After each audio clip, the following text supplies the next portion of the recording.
കുട്ടികൾ ശ്രദ്ധിച്ച് കേൾക്കേണ്ട കാര്യങ്ങളാണ്. ഇന്ന് നമ്മുടെ ലോകത്ത് നടക്കുന്ന ഓരോ ലഹരിയുടെ ബുദ്ധിമുട്ട് കാരണം ഓരോ വീടുകൾ വളരെയേറെ കഷ്ടത്തിൽ ആണ് ഇന്ന് നടന്നു പോകുന്നത്. അത് കാരണം നമ്മുടെ കുട്ടികൾ എന്താ ചെയ്യേണ്ടത്?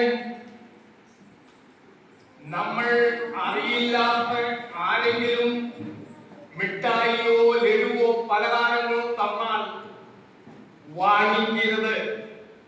നമ്മുടെ വീട്ടിലുള്ള ആരെങ്കിലും തന്നാൽ മാത്രമേ, ടീച്ചേഴ്സ് സാർമാര് അവർ തന്നാൽ മാത്രമേ നമ്മൾ മേടിച്ച് കഴിക്കാവൂ.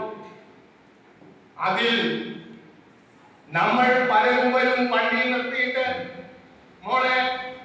മോക്കളെ അച്ഛനെ ഞാൻ അറിയും, ചേട്ടനെ ഞാൻ അറിയും എന്ന് പറഞ്ഞു വരും, മിഠായി കാണിച്ചു തരും.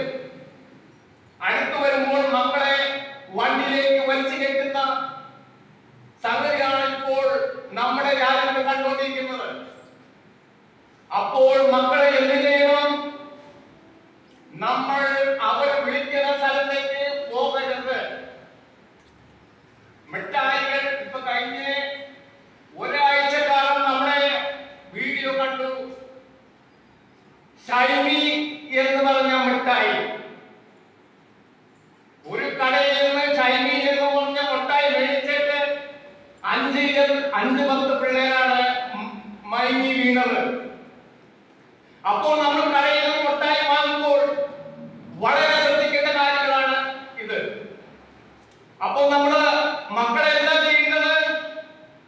മിഠായി മേടിക്കുമ്പോൾ വളരെ ശ്രദ്ധിക്കണം. മിഠായി തന്നെയല്ല, ആഹാര പദാർത്ഥങ്ങൾ എന്ത് വാങ്ങിക്കുമ്പോഴും നമ്മൾ ശ്രദ്ധിക്കേണ്ട കാര്യങ്ങൾ ഇതാണ്. ഇത്രയും പറഞ്ഞുകൊണ്ട് ഞാൻ എന്റെ വാക്കുകൾ അവസാനിക്കും. നന്ദി, നമസ്കാരം. അടുത്തതായിട്ട് സ്വാഗതം പറയാനായിട്ട് എം എ ചന്ദ്രൻ, സംസ്ഥാന ഓഡിറ്റർ സെക്രട്ടറി.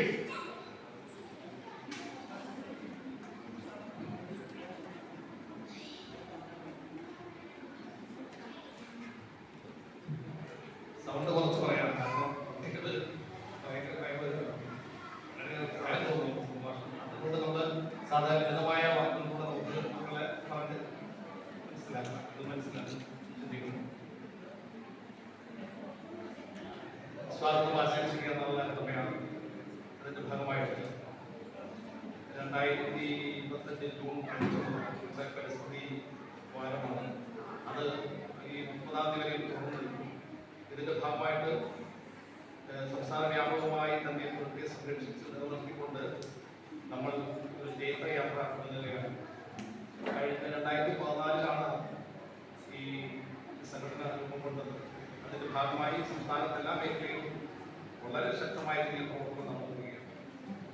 അപ്പോൾ ഇതിന് പ്രാദേശിക തലത്തിലൊക്കെ നമുക്ക് പല കാര്യങ്ങളും സംഘടനാപരമായി നമുക്ക് ഈ പ്രകൃതി വിഷയമായി നമുക്ക് തുടരാൻ കഴിഞ്ഞിട്ടുണ്ട്. എങ്കിൽ പോലും നമ്മളുടെ കുട്ടികൾക്ക് ഒരു ദിശാബോധവും പ്രകൃതിയും മനുഷ്യനും ജീവിതാലും കൊടുക്കേണ്ടത് ആവശ്യകതയാണ്. അതുകൊണ്ട് നമ്മൾ എന്തായാലും കൂടുതൽ ഈ കുട്ടികളെ കരയിപ്പിക്കുന്നില്ല. കാരണം കുറച്ച് വാക്കുകൾ മാത്രം പഠനത്തിൽ ഈ പ്രകൃതി എന്താണ്, ആവാസവ്യവസ്ഥ എന്താണ് എന്നതിനെ കുറിച്ച് അധികാരികമായിട്ട് സംസാരിക്കാൻ വേണ്ടി സംസ്ഥാന തലത്തിൽ അതിൽ ഞാൻ സ്വാതന്ത്ര്യത്തിലേക്ക് കിടക്കും.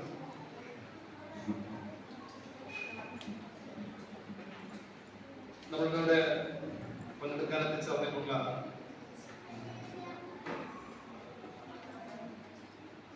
സംഘടനയുടെ സംസ്ഥാന ജനറൽ സെക്രട്ടറി ശ്രീ സുഭാഷ് തമ്പാനിന്റെ ആദ്യമായി സ്വാഗതം ചെയ്തു. അതുപോലെ തന്നെ പരിസ്ഥിതിയുടെ സന്ദേശം ഉൾക്കൊണ്ടുകൊണ്ട് സജീവമായ സാന്നിധ്യമാവുന്ന നമ്മുടെ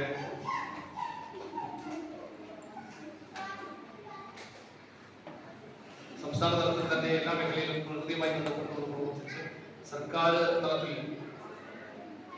ഉന്നതമായ പദവി അലങ്കരിച്ച് റിട്ടയർഡായിട്ടുള്ള നമ്മുടെ